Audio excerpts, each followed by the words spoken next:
Good afternoon, or is it still morning? I can never tell. Okay, I'm going to introduce this technology. This technology and our association with it came about because we were asked to do some due diligence on this company for some investors. And we looked and we thought, this isn't going to work. This can't possibly be true. This will be a very quick report.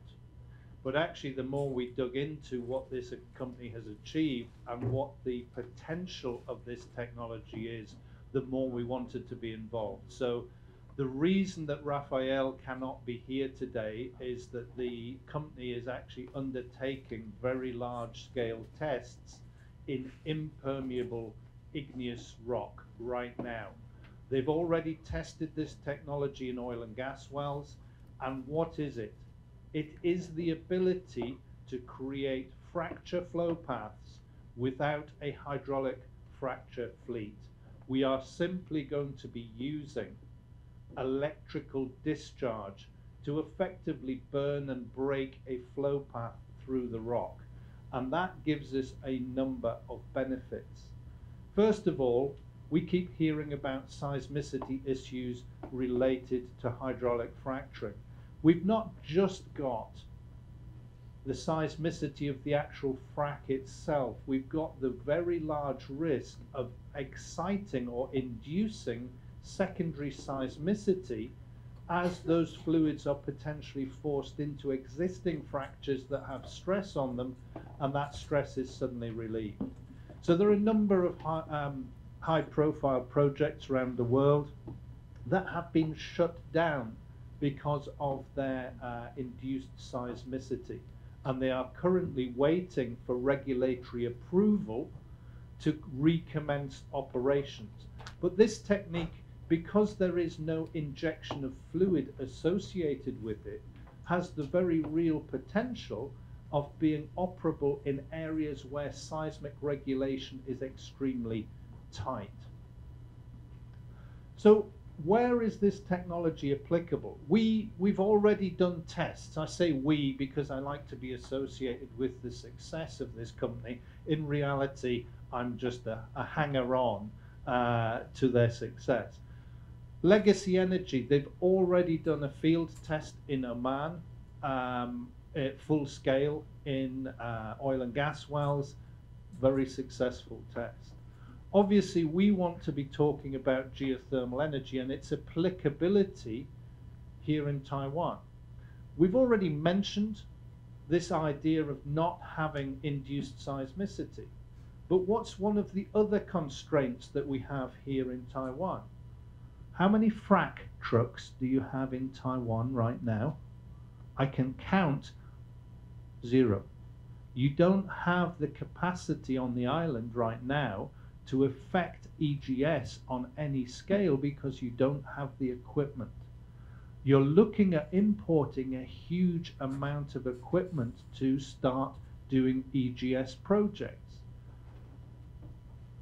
How many companies do you think want to come to the island with all of that equipment? And we're talking about probably 100 container loads of equipment for 1 or 2 wells.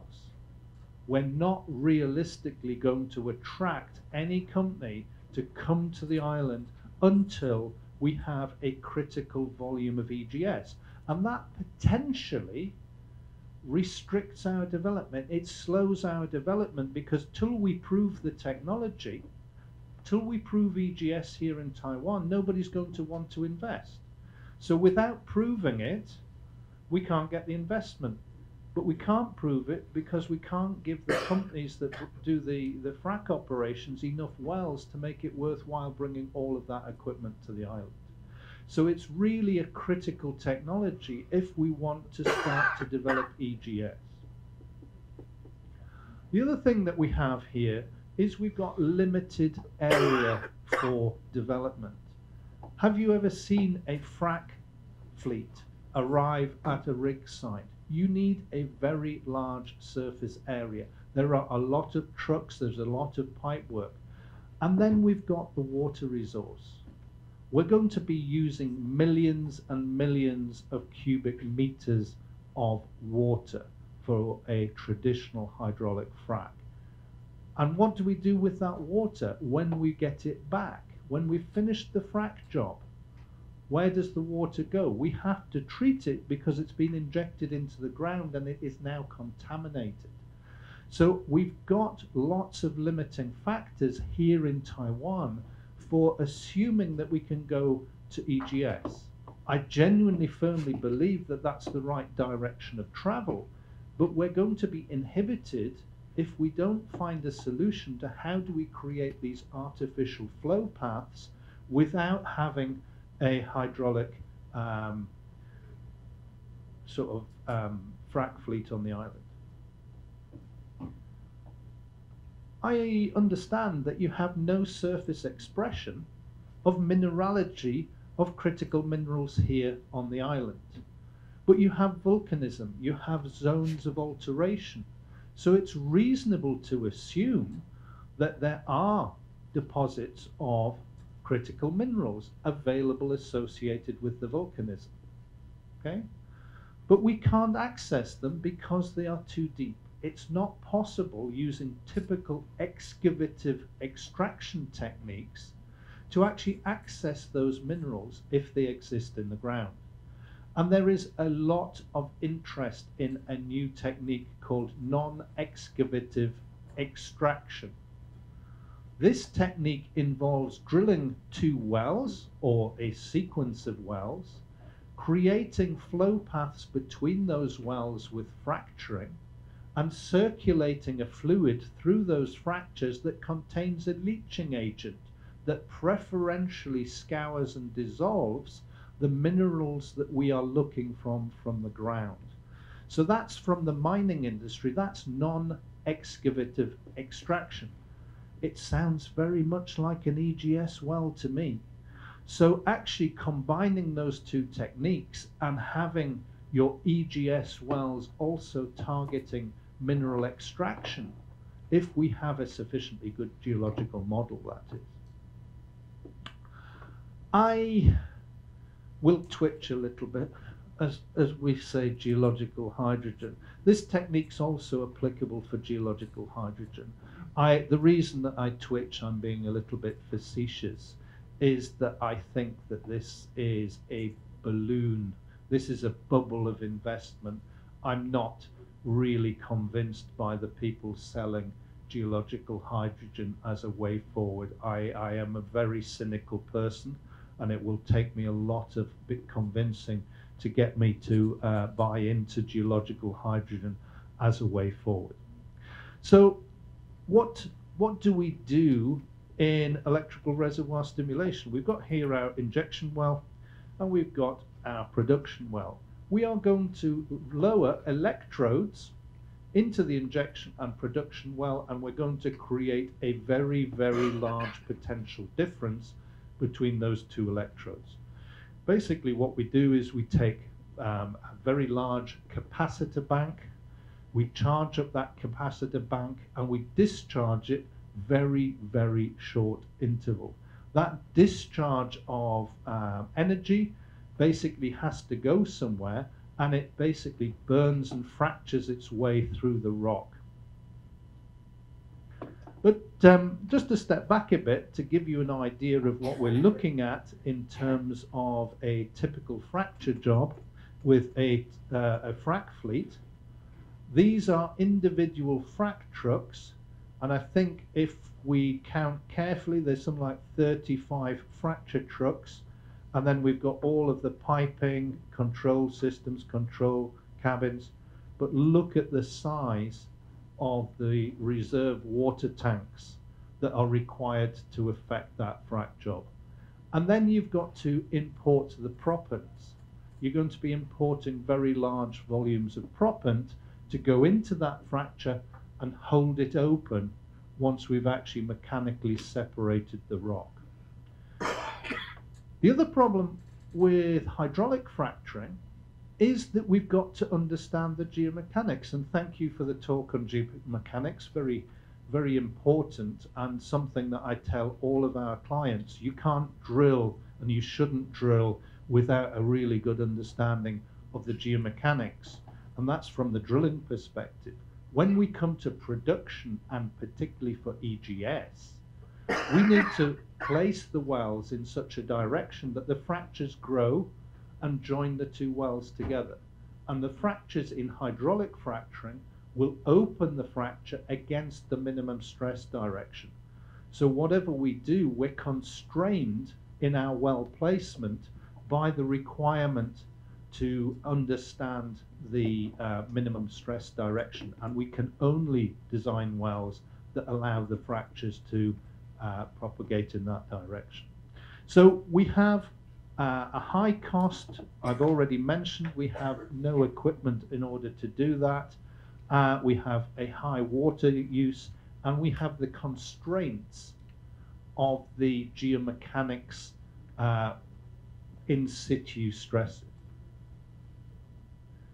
So in this technique, which is somewhat unique, the electrodes go into this well and this well, and as we discharge the current through the rock, we don't get a single planar flow path like we do in hydraulic fracturing. We get a dendric flow pattern, like the branches of a tree or the roots of a tree. So we don't get a single large diameter flow path, we get hundreds and hundreds of small dendric fractures. What we're looking for in geothermal is the best possible heat exchange surface between the fluid and the rock. And a single planar fracture is not the best solution. A multiply branching dendric fracture is what we would rather have. So you might say this is all fantasy, this will never work, and that's the approach that I took when we started the due diligence. We thought this is never going to work, but actually it's already been done. It's already been done in sedimentary rock in the field. So they scaled up from lab tests and they actually went out to Oman, and this is the crew. This is the original test setup. This is their constant current setup that they had. This is a 500 kilowatt system running off a 1 megawatt generator, and this was deployed very, very successfully last year. So what was the result of that stimulation? And remember, this is still oil and gas because this technique is applicable across all those industries.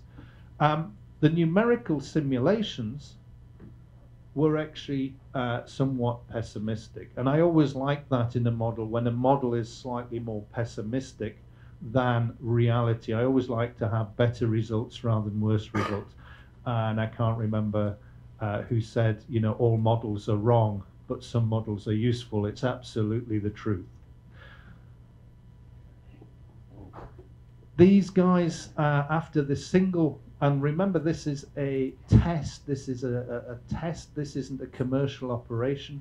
The well showed a 130% improvement in production after 1 month, and even after 5 months, this well was still producing 85% more than the pre-stimulation production rate. So that was with their original design, which was a DC current. They've now got a pulsed power device, which gives us effectively, I think it's 40 times the discharge energy and capability of this initial test. So what we've got is we've got the ability now to actually push to much bigger fractures. Thank you. I'm doing the next presentation as well, so thank you. But what do we actually do? What does it look like when we test it in the lab? Well, here is a sample. This is a hydraulically fractured sample, and we've just got a single planar fracture in there. And this is post-electrical reservoir stimulation. And unfortunately, the resolution here is not as good as it might be useful. But you can see we haven't got a single fracture plane. We've got this rubberization and fragmentation of the rock around the electrical discharge path that's been created. And what we can see is, as part of that rubblization, we've got some destruction of the mineralogy as well. And that destruction of the mineralogy leaves void space. So we're not just mechanically separating the rock, and if we were to take that, hydraulic pressure off the rock would close back up. We're actually destroying some of the mineralogy around the fracture path as well. And this means that we don't necessarily have to prop the frac. We're not having to inject proppant to hold these fractures open, which is another huge saving on the cost of your stimulation. Not only do you not have as much equipment, you don't need to have the proppant, and you don't need to have the water and the water treatment. If we look, and these are, remember, these ones at the moment are lab tests that you're looking at here. The initial tests were for oil and gas, so this is shale test, and you can see we have these massive improvements relative to hydraulic fracking. But this is in gneiss, this is metamorphic rock. This has zero base permeability. And again, this was something we were very cynical about, incredibly cynical in fact. Yet we can see in the gneiss test that they have created a massive amount of permeability in that rock. And that gives us hope that actually this technology will be the real panacea for ERS development in a lot of places around the world. We're hoping that we can bring this technology under field test to Taiwan. So it would be a fantastic opportunity to actually be the world leader by being the first geothermal systems in the world to use electrical reservoir stimulation. And it makes sense. It makes sense because the volume of equipment required is quite small.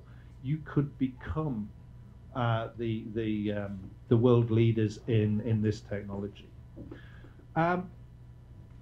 Obviously, my time for this particular presentation is running short, but we can show, and I can't unfortunately talk about the results of the guys. They're busy at the moment in Colorado School of Mines.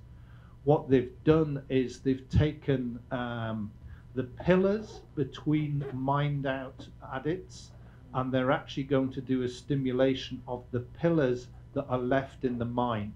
So what they're hoping to do is prove that we can get to hundreds of meters of stimulation in the igneous rocks. The results in the lab were far better than anybody could have hoped. And in fact, there's a video of a very large boulder of igneous rock. They discharge the current through it, and at the end, it's a pile of rubble. It literally is a pile of rubble. And what they're seeing is that the current is actually, rather than jumping between pore fluid with some conductivity, it's jumping between mineralogy that has some degree of conductivity. So even in the most acidic granitic bodies, this current is still able to jump between the discrete mineralogy that has conductivity. And certainly with the pulsed technique rather than the DC technique, they're seeing some very, very good results. And hopefully in the next 6 to 8 weeks, those results will be made public. What does that cost in terms, my time is open, we'll take some questions in a moment. What does it cost relative to hydraulic fracking?